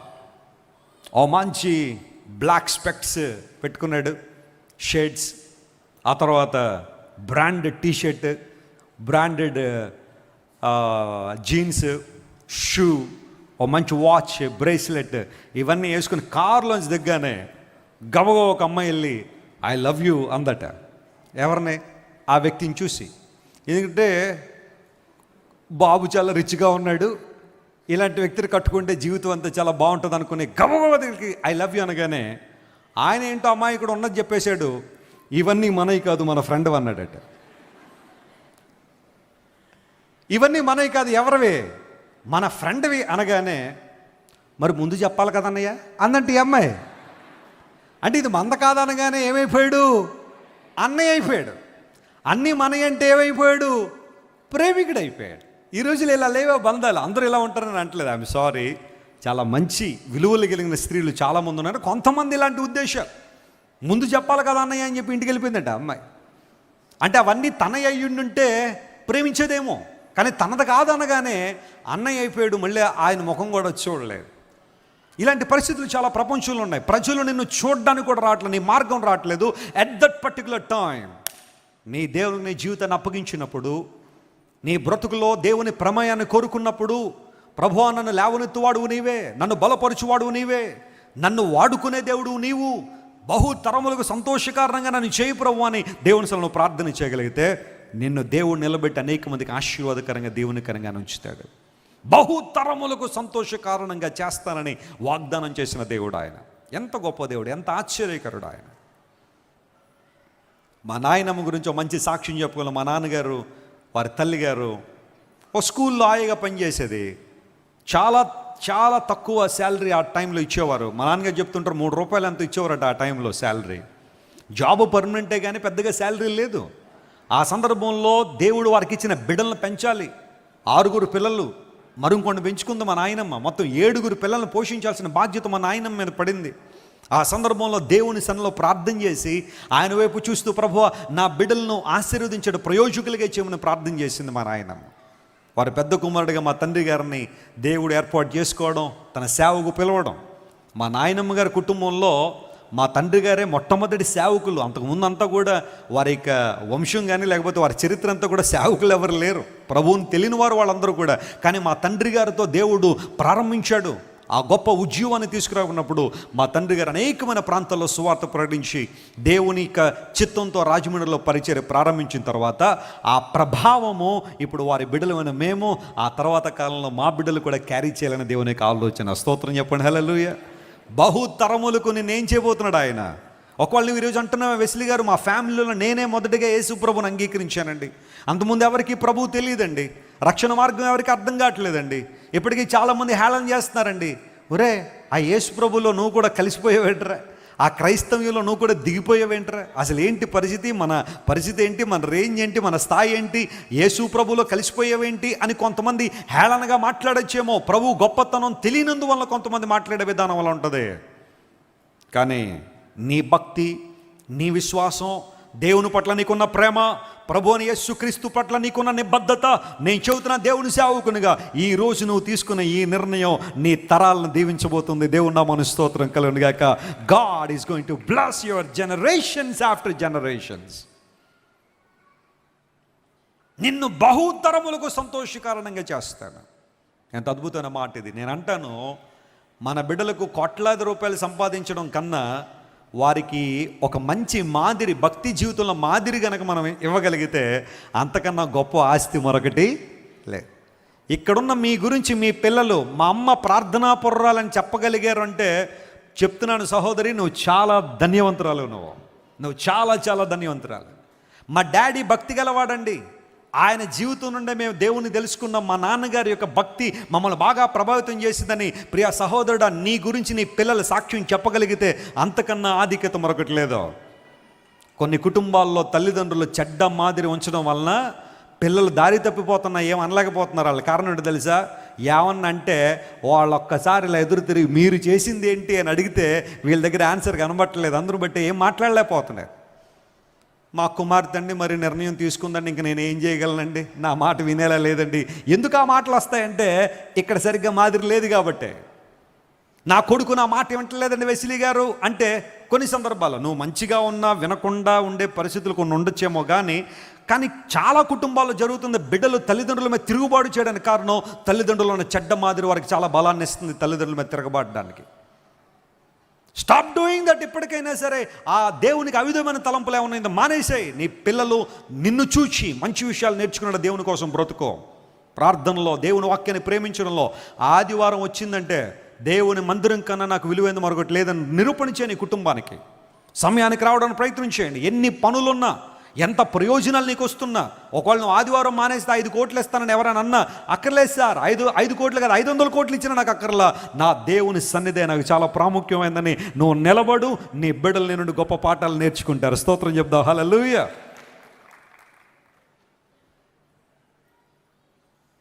పాల్ ఎమాన్యుయల్ గారు చాలా మంచి క్రికెట్ ప్లేయర్. ఆయన కొట్టే బౌండరీలు దాటిపోయాయి, స్టేడియంలు దాటించి కొట్టేసేవాడు. ఆయన కొంచెం బలంగా ఉంటాడేమో, బ్యాట్ మిడిల్ చేసి బాల్ని కొడితే ఎక్కడెక్కడికి వెళ్ళిపోతుండే. అందరూ అనుకున్నారు మా తమ్ముడిని చూసినప్పుడు ఖచ్చితంగా ఇంటర్నేషనల్లో చోటు వచ్చేస్తుందని. నేను కూడా ఆడేవాడిని, కానీ నేను 10th క్లాస్లో నేను రక్షణ పొందిన క్రికెట్ వదిలిపెట్టేశాను, ఇంక వద్దనుకున్నాను. కానీ మా తమ్ముడు ఇంటర్మీడియట్లో కూడా ఆడుతుండేవాడు. అందరూ వచ్చి మా తమ్ముడిని తీసుకెళ్ళేవారు, పాల్ గారిని తీసుకెళ్ళేవారు. మా టీంలో ఉండాలండి, కొంచెం తీసుకొచ్చేస్తామని చెప్పి బళ్ళు వేసుకుని వచ్చి తీసుకెళ్తా ఉంటే ఆయన ఆడాడు అంటే మ్యాచ్ గెలిచినట్టే అనమాట. ఆ రోజు అంత గట్టిగా ఆడేవాడు. అందరూ అనుకునేవారు ఖచ్చితంగా ఏదో ఒక స్థాయిలో క్రికెటర్ అయిపోతాడని. ఒక ఆదివారం సెలక్షన్లు జరుగుతున్నాయి. మా తమ్ముడు మా డాడీ దగ్గరికి వచ్చాడు, డాడీ సెలక్షన్లు అవుతున్నాయి, క్రికెట్ సెలక్షన్స్, ఇది కనుక నేను సెలెక్ట్ అయ్యానంటే ఇక్కడ నుంచి స్టేట్ నుండి మన టీంలో వెళ్ళిపోయి ఇండియన్ టీంలో ఆడే అవకాశం ఉంది, నన్ను ఒకసారి పంపించండి, కాకినాడలో సెలక్షన్ అవుతుంది అన్నాడు. మా నాన్నగారు ససేమీరా ఎన్ని గంటలకని అడిగారు. మార్నింగ్ 8 నుంచి అండి మధ్యాహ్నం 12 దాకా అన్నాడు. కుదిరే ప్రసక్తే లేదు. దేవుని మందిరాన్ని విడిచి, ప్రార్థనా మందిరాన్ని విడిచి నువ్వు ఎక్కడికే వెళ్ళడానికి లేదు. బీయింగ్ అ పాస్టర్ సన్, దేవుని సేవకుని కుమారుడిగా సంఘానికి వచ్చే యవన బిడ్డలందరికీ మాదిరికరంగా ఉండాలా, నువ్వు దేవుని మందిరంలో కనబడాల్సిందన్నారు. ఆ రోజు ఏడ్చాడు మా తమ్ముడు. డాడీ ఒక్క అవకాశం డాడీ, ప్లీజ్ డాడీ, మళ్ళీ ఈవినింగ్ వస్తే ఏదో వర్షిప్లో ఉంటానులే అని చెప్పి అడిగాడు. కానీ మా నాన్నగారు no, you must present yourself in the house of God. వదిలేసుకున్నాడు, పర్లేదు. మా తండ్రి గారు ఇంక వెళ్ళనివ్వలేదు. ఆ తర్వాత మైండ్ ట్యూన్ చేసుకున్నాడు మా తమ్ముడు పాల్ ఇమాన్యుల్. కానీ ఈరోజు నేను చెప్పగలను, ఒక ఇండియన్ క్రికెట్ టీంలో ఆడడం కన్నా పాల్ ఇమాన్యుల్ గారు అద్భుతమైన సేవ చేస్తున్నారు. దేవుని కోసం ప్రభు సువార్త ప్రకటిస్తూ ఉన్నారు. నేర్పించావా నీ పిల్లలకు దేవుని మందిరం యొక్క ప్రాధాన్యత ఏంటో, దేవుని సన్నిధి యొక్క విలువేంటో చెప్పగలిగావా? డాడీ ఈరోజు మా ఫ్రెండ్స్ అందరూ కలిసి రంపచోడవరం వెళ్తున్నాం, పంపించమంటే ఇదిగో బాబు 500 తీసుకోను ఆయన, వెళ్ళరు నన్ను బాగా ఎంజాయ్ చేయను ఆయన. ఆడు ఎలాంటి ఎంజాయ్ చేస్తాడో నీకు అర్థం కావట్లే. అక్కడికి వెళ్ళి తాగి పడిపోతున్నాడు బీర్లు తాగి. నువ్వు ఎంజాయ్ చేయమని చెప్పి 500 1000 రూపాయలు ఇస్తున్నావు చేతిలో. ఆదివారం మానేసి రేపొద్దున ఏదో ఇబ్బందులు ఇరుక్కుంటాడు, ఏదో రకమైన సమస్యలు ఇరుక్కుంటాడు. ఆ తర్వాత పరిగెత్తాల్సింది నీవే, బాధపడాల్సింది నీవే. Leave a legacy to your children. నీ బిడ్డలకు, నీ చుట్టుపక్కల ఉన్నవారికి ఒక మంచి మాదిరి ఉంచు. ప్రియ దేవుని బిడ్డ, బహుతరములకు నేను ఎలా చేస్తానన్నాడు ఆయన సంతోషకారణంగా. 3వ మాట చెప్తాను చూడండి. అదే యెషయా గ్రంథం 60వ అధ్యాయంలో ఈ మాట ఒకసారి పరిశీలన చేద్దాం. 11వ వచనం చదవండి ఒకసారి. యెషయా గ్రంథం 60:11. నీ యొద్దకు జనముల భాగ్యము తేబడునట్లు వారి రాజులు జయోత్సాహంతో రప్పింపబడునట్లు నీ ద్వారములు రాత్రింబగళ్ళు వేయబడక నిత్యము తెరవబడి ఉంటాయి. అందరూ ఈ మాట నాతో చెప్పండి. నీ ద్వారములు నిత్యము తెరవబడి ఉంటాయి. అంత డేరింగ్ మనం చేయగలమండి? రాత్రులు తలుపులు వేసుకోకుండా పడుకోగలమా? మనం పడుకుంటే మన వస్తువులన్నీ ఏమైపోతూ ఉంటాయి? మాయమైపోతూ ఉంటాయి. కానీ ఇక్కడ దేవుడు చెబుతున్నాడు, జనుల భాగ్యముని యొద్దకు తేబడినట్లుగా రాత్రింబగళ్ళు నీ ద్వారాలు ఎలా ఉంటాయి? తెరవబడి ఉంటాయి. దేవుని ఆశీర్వాదాలు నీకు వచ్చినట్లుగా, దేవుని యొక్క విలువలు నువ్వు అర్థం చేసుకున్నట్లుగా, ఆధ్యాత్మికమైన ఆశీర్వాదాలు నువ్వు కలిగి ఉన్నట్లుగా దేవుడు నీ ద్వారాల నిత్యము తెరిచిపెట్టే ఉంచాడు. అంటే ఒక మాటలో చెప్పాలంటే, continual blessings of God, uninterrupted blessings of God will flow in to your life. నీ జీవితంలోనికి దేవుని యొక్క ఆశీర్వాదాలు ప్రతి సమయంలోనూ, ఈ టైంలోనే దేవుడు నన్ను ఆశీర్వదిస్తాడేమోనండి, ఈ సమయంలోనే ఒకవేళ దేవుని ఆశీర్వాదం నేను చూస్తానేమోనని అనడానికి లేదు. ఎప్పుడైనా సరే దేవుడు నీ కోసం గొప్ప కార్యాలు జరిగించగలడు. నీ ద్వారాలు నిత్యము తెరవబడే ఉంటాయని లేఖనానుసారంగా మనం గమనించాలి. మరియా నజరేతులో పెరుగుతున్న కాలంలో, జాగ్రత్త వినండి, గబ్రియేలు దూత మరియకు ప్రత్యక్షమై, అమ్మా నీవు దేవుని ద్వారా దయ పొందావు, యేసుక్రీస్తు ప్రభువు నీ ద్వారా జన్మించబోతున్నాడు, ఈ లోకంలోకి రాబోతున్నాడు అని ఎప్పుడైతే ఆ వార్త చెప్పిందో, మొదట మరియమ్మ గారు కొంచెం ఇబ్బంది పడ్డారు. ఆ వార్త విన్న తర్వాత శుభవచనం తీసుకొచ్చాను అనగానే, శుభవచనం అనగానే ఏమనుకుంటాం మనం? ఏదన్నా ఒక ఉద్యోగం రావడమో, వ్యాపారంలో అభివృద్ధి రావడమో, మరొకటి ఏదో శుభవచనం. కానీ గబ్రియేలు దూత రాగానే అమ్మా శుభం అని చెప్పి, ఏంటా శుభవార్త అంటే, యు ఆర్ ప్రెగ్నెంట్, నువ్వు గర్భవతివి అనగానే, మరి వివాహం కాకుండా గర్భం ధరించిన శుభవార్త అది. ఖచ్చితంగా ప్రజలందరూ కూడా హేళన చేసే పరిస్థితి అది. పెళ్లి కాకుండానే గర్భం ధరించిందనే మాట అందరికీ తెలిసినప్పుడు ఎంత నిందపడాలి, ఎంత అవమానకరంగా ఉండాలి. కానీ మరియా ఇవన్నీ కూడా ప్రక్కన పెట్టి, నీ చిత్తము ప్రభువా, నీవు అన్నట్టుగానే జరుగునుగా కానీ తాను సంపూర్ణంగా దేవునికి సమర్పించుకుంది. దేవుని చిత్తానికి ఆమె లోబడింది. కొన్నిసార్లు దేవుని చిత్తం చేయడం కష్టంగానే అనిపించవచ్చు. ఆయన నీ పట్ల ఉన్న ప్రణాళిక నెరవేర్చబడడం కొన్నిసార్లు చాలా ఇబ్బందికరంగా అనిపించవచ్చు. కానీ when you focus on God's promises, దేవుని వాగ్దానాల మీద విశ్వాసం ఉంచినప్పుడు ప్రభు నిన్ను నడిపించగలిగిన వాడై ఉన్నాడు. మరి ఎప్పుడైతే దేవునికి లోబడిందో, దేవుని చిత్తానికి లోబడిందో, ఆ తర్వాత దినములు నిండిన మీదట ఆమె ప్రసవించడానికి సిద్ధంగా ఉన్న ఆ సమయంలో సీజర్ అగస్టస్ వలన ఒక డిక్రీ జారీ చేశారు. ఎవరికి వారు ప్లేసులకు వెళ్ళాలి, జనసంఖ్యలో పాల్గొవాలని ఆశపడితే మరియమ్మ గారు, యోసేపు గారు ఇద్దరు కూడా ప్రయాణం కట్టారు. ఎందుకంటే యోదయలో వారి పేర్లు ఉన్నాయి కాబట్టి, వారు అక్కడి నుంచి వచ్చిన వారు కాబట్టి అక్కడ తమ ప్రజాసంఖ్యలో వారు రాయబడాలి. చాలా దూరం ప్రయాణం చేసి వాళ్ళు వచ్చిన తర్వాత వారు వెతికారు, ఎక్కడా కూడా సత్రంలో చోటు దొరకలేదు. పశువుల తొట్టెలో, పశువుల పాకలో యేసు ప్రభు వారికి జన్మనిచ్చిన తర్వాత, ఆ తర్వాత కొన్ని రోజులకు, ఎగ్జాక్ట్గా ప్రభు పుట్టగానే నేను చెప్పను కానీ కొన్ని రోజుల తర్వాత జ్ఞానులు యేసు ప్రభువును వెతుక్కుంటూ వచ్చారు. తూర్పు దేశపు జ్ఞానులు ప్రభువును వెతుక్కుంటూ రాగానే వారు వచ్చేటప్పుడు 3 బహుమానాలు తీసుకొచ్చారు. చెప్పండి, ఏం తీసుకొచ్చారు? మొట్టమొదటిగా బంగారం, రెండవది సాంబ్రాణి, మూడవది బోళం. నాకు ఎలా అర్థమవుద్దంటే ఈ విషయం, మరియమ్మ గారు దేవునికి చోటిచ్చారు, దేవుని చిత్తానికి లోబడ్డారు. ఇప్పుడు దేవుడు ఆమెను రివార్డ్ చేయడం ప్రారంభించారు. యేసయ్య నామం పేరట నువ్వు ఏది చేసినా దానికి బహుమానం ఉందనడానికి మరియమ్మ జీవితమే ఒక ఉదాహరణగా కనబడుతుంది. ఇప్పుడు చూడండి, మరియమ్మ గారు యేసు ప్రభుని తన ఒడిలో పెట్టుకురాగానే గవ్వ జ్ఞానులు వచ్చి, మొదటి జ్ఞాని ఇంత బంగారం అనుకోండి తీసుకొచ్చి మరియమ్మ గారి దగ్గర పెట్టాడు. రెండవ బహుమానం ఏంటి చెప్పండి? సాంబ్రాణి అక్కడ పెట్టారు. మూడవది బోళం. ఈ 3 యేసు ప్రభు వాడుకోవడానికంటే అఫ్కోర్స్ యేసు ప్రభుకు మాత్రమే కాదు, మరియమ్మ గారు ఆ తర్వాత ఆమెతో ఉన్న యోసేపు కూడా ఉపయోగకరంగా ఉంటాయి. ఎలా ఉంటాయో చెప్తాను, చాలా జాగ్రత్తగా గమనించండి. ఆ సంఘటన జరిగిన కొన్ని రోజులకి హేరోదు రాజు చిన్నపిల్లలందరినీ చంపేయాలనే ఆజ్ఞ జారీ చేసినప్పుడు దేవుని ఆత్మ ద్వారా బోధించబడిన వాడే యోసేపు మరియమ్మ గారిని, యేసుప్రభు గారిని తీసుకుని ఎక్కడికి వెళ్ళిపోయాడు? ఐగుప్తు దేశం వెళ్ళారు. ఒక పరాయి దేశం, అక్కడ పనిచేవాళ్ళు ఎవరు ఉండరు, పని చేయడానికి అవకాశాలు లేవు. అలాంటి స్థితిలో వారి పోషణ ఎలా అంటే దేవుడు మొదటి జ్ఞానిని ప్రేరేపించి బంగారం పంపించాడు. దేవుని నామమున స్తోత్రం కలుగును గాక. అది ఖచ్చితంగా వారి పోషణకు ఉపయోగపడేది. ఆ తర్వాత సాంబ్రాణి అక్కడున్న ప్రాంతాన్ని, సాంబ్రాణిని నిప్పుల మీద వేసినప్పుడు ఆ ప్రాంతాన్ని అంతా కూడా సువాసన భరితం చేస్తుంది. రేపొద్దున్న మరియా మరియు యోసేపులు యేసుక్రీస్తు ప్రభువు దూర ప్రాంతం వెళ్ళినప్పుడు ఆ ప్రాంతం ఎలా ఉంటుందో, ఆ ప్రాంతంలో ఎలాంటి పరిస్థితులు ఉంటాయో కానీ ఈ సాంబ్రాణిని తీసుకెళ్తున్నప్పుడు ఆ వారున్న ప్రాంతం అంతా కూడా సువాసన భరితంగా ఆ ప్రాంతాన్ని మార్చుకోగలరు. దేవునికి తెలుసు ఏమి ఇవ్వాలో, ఎలాంటి పరిస్థితుల్లో ఉండాలో. మూడవదిగా బోళము, అనగా బోళాన్ని వైద్యం కోసం ఉపయోగించేవారు. అనారోగ్యాలు వచ్చినప్పుడు బోళాన్ని ఒక ఔషధంగా ఉపయోగించేవారు. దేవునికి తెలుసు అది వాళ్ళకు ఉపయోగపడుతుందని. ఏదైతే వారికి అవసరమో, ఏదైతే వారికి అవసరతగా ఉందో దేవుడు జ్ఞానుల ద్వారా వాటిని పంపించాడు. స్తోత్రం చెప్పండి, హల్లెలూయా. కారణం ఏంటో తెలుసా? మరియమ్మ దేవుని చిత్తానికి ఏం చేసింది? లోబడింది. ఈరోజు నువ్వు దేవుని చిత్తానికి నేను సమర్పించుకోగలిగితే నా భవిష్యత్తు ఏంటని నువ్వు బాధపడాల్సిన అవసరం లేదు. నన్ను ఎవరు పోషిస్తారని నువ్వు బాధపడాల్సిన అవసరం లేదు. దేవుడే నిన్నేం చేస్తాడు? పోషించువాడు. ఆయనే ఏ సమయానికి కావలసిన ఆదరణ నీకు ఇవ్వడానికి దేవుడు శక్తి సామర్థ్యాలు కలిగిన దేవుడు. ఆయన ఎంత గొప్ప దేవుడు ఆయన. నేను తరచుగా చెబుతూ ఉంటాను, 2008 సంవత్సరంలో శుభవార్త అనే ఛానల్లో మన బైబిల్లో ఉండాల్సిన కార్యక్రమాలు ప్రారంభించడానికి దేవుడు నాకు ప్రేరేపణ ఇచ్చినప్పుడు, అంతకుముందు చాలా మీటింగ్స్ జరిగించాం. స్క్రీన్ పెట్టి మీటింగ్లు జరిగిస్తున్నప్పుడు చాలామంది అన్నారు, వెస్లీ గారు ఇవన్నీ కూడా టీవీలో కూడా చెబితే బాగుంటుంది, చాలామంది ప్రభువుని తెలుసుకుంటారు అనగానే నేను రాజమండ్రి నుండి బస్సు ఎక్కేసి హైదరాబాద్ వెళ్ళా. శుభవార్త డైరెక్టర్ని కలిశాను. ఆయన అన్నాడు, ఎందుకు ఇలా వచ్చారండి అన్నాడు. టీవీలో ప్రోగ్రామ్ స్టార్ట్ చేద్దామండి అని. 2008 అంటే నాకు 25-26 సంవత్సరాల వయసు. ఆ టైంలో స్పీకర్ ఎవరన్నాడు ఆయన, నేనేనని అన్నాను. ఇంకోసారి చూశాడు ఆయన, టీవీలో వాకింగ్ చెప్తారు అన్నట్టుగా.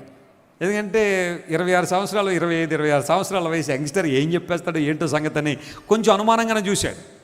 చూసిన తర్వాత మరి టీవీలో వాకింగ్ చెప్పడం అంటే వారానికి 10,000 అవుతుంది, ట్యాక్సీలు కలిపి 12,000, నెల వచ్చేసరికి 60,000 రూపాయలు అవుతుంది. మరి అంత డబ్బులు మీరు పెట్టుకోగలరా అంటే పెట్టుకోగలమండి అన్నారు. అయితే నాకు అభ్యంతరం లేదు, స్లాట్ ఇస్తాను, 3 నెలలు అడ్వాన్స్ పే చేయండి. 3 నెలలు అంటే 60,000 నెలకు చొప్పున, 3 నెలలు అంటే 1,80,000 కట్టేసి వెళ్ళిపోండి అన్నాడు. నేనన్నా అంత డబ్బులు లేవండి అన్నాను. అంత డబ్బులు లేకపోతే 10,000 తక్కువైనా పర్లేదు కట్టేసి వెళ్ళు అన్నాడు ఆయన. నేనన్నాను, నా దగ్గర ఉన్నదే 10,000 అన్నారు. ఆయన 2 నిమిషాలు మౌనంగా ఉన్నాడు. ఆయన ఈయన కాన్ఫిడెన్స్ మాత్రం చాలా గొప్పగా ఉంది. పట్టుకొచ్చిందేం 10,000, ఒక ప్రోగ్రాం పట్టుకొచ్చే డబ్బులు, ప్రతి నెల కడతానంటున్నాడు. కనీసం 3 నెలలు అడ్వాన్స్ ఉంటే చేయగలడన్న భరోసా నాకు ఉండుండేది. 10,000 పట్టుకొచ్చి ప్రోగ్రామ్ ఏమంటున్నాడండి అని చెప్పి కొంచెం ఆయన అనుమానంగానే చూసి ఉండొచ్చు. ఆయన ఎలా చూసినా నాకు అనవసరం, నేను మాత్రం స్లాట్ కోసం వెళ్ళాను. కాసేపడతారని అన్నాడు. ఓకే, స్లాట్ ఇస్తున్నాను, మీరు వెళ్ళండి, ఈ టైంలో మీరు ప్రోగ్రాం పంపించండి, ఆ పోస్ట్ ప్రొడక్షన్ అంతా కూడా కంప్లీట్ చేసి మాకు పంపించండి, మేము టెలికాస్ట్ చేస్తూ ఉన్నప్పుడు ఆ 10,000 కట్టి రిసీట్ తీసుకుని వచ్చాను ప్రియులారా. మీరు నమ్మండి, దేవుని సేవకునిగా ప్రకటిస్తున్నాను, నేను కట్టింది ఆ మొదటి 10,000 కట్టాను. ఈ రోజు వరకు కూడా ఆ ప్రోగ్రాం ఎవరో ఒకరి ద్వారా దేవుడు నడిపిస్తాను అన్నాడు. దేవుడు నా స్తోత్రం కలుగునుగాక. సుమారుగా 15 సంవత్సరాల నుంచి నిర్విరామంగా ఆగకుండా టెలివిజన్ కార్యక్రమాలు జరిగిస్తున్నాం. ప్రతి వారం ప్రతిరోజు ప్రోగ్రాంలు ఇస్తూ ఉంటే ఎవరో మీలాంటి దేవుని ప్రజలు ఆ ప్రోగ్రామ్స్ కడుతూనే ఉన్నారు. వెస్లీ గారు, మీరు సువార్త ప్రకటించండి, మేము ఉన్నాం అనే మాట. ఎందుకు మాట చెబుతున్నాను తెలుసా? రాత్రింబగళ్ళు నీ ద్వారాలు తెరిచే ఉంటాయని. అప్పుడప్పుడు నేను పడుకున్న తర్వాత మధ్యరాత్రి ఎప్పుడో మెలకు వస్తుంది, మెసేజ్ పాపప్ అవగానే ఫోన్ ఇలా చూడగానే అర్ధరాత్రి 1:30 2 గంటల ఆ టైంలో ఏదో SMS వస్తుంది, somebody transfer 10,000 rupees to your account అని. వెంటనే thank you Jesus bless them అని ప్రార్థన చేసి మళ్ళీ పడుకుంటాను. ఎందుకో తెలుసా? దేవుడు ఒక్కసారి ఆశీర్వించడం మొదలు పెడితే పగలు రాత్రి తేడా ఉండదు. దేవుడు నా స్తోత్రం కలుగునుగాక. God sends you help at any time. ఏ సమయంలోనైనా ఏ పరిస్థితుల్లోనైనా నీకు సహాయాన్ని పంపించగలిగే దేవుడు ఆయన. లెమ్ము తేజరిల్లుమనే ఆ మాటను మనం అర్థం చేసుకుని దేవుని కోసం ప్రకాశించగలిగితే ఈ దీవెనలు ఆశీర్వాదాలని మనం పొందుకుంటాం. అలాంటి కృప దేవుడు మీ అందరికీ దయచేయనుగాక. Praise the lord. కళ్ళు మూసుకోండి, ప్రార్థన చేసుకుందాం. Everyone close your eyes. I would like to pray for you. ఇంతవరకు దేవుడు మాట్లాడిన ప్రతి మాటను మన హృదయాల్లో పదిలపరుచుకుని ఆయన వైపు మనం చూద్దాం. అవునయ్యా, మేము ప్రకాశించాలని, నీ మాటకు మేము లోబడాలని మీరు ఆశిస్తున్నారు. ఎన్నో శ్రేష్టమైన దీవెనలు మాకు సిద్ధపరిచిన దేవుడు ప్రభువా. అందరం దేవుని వైపు మనం చూద్దాం. All you have to do is to shine for Jesus.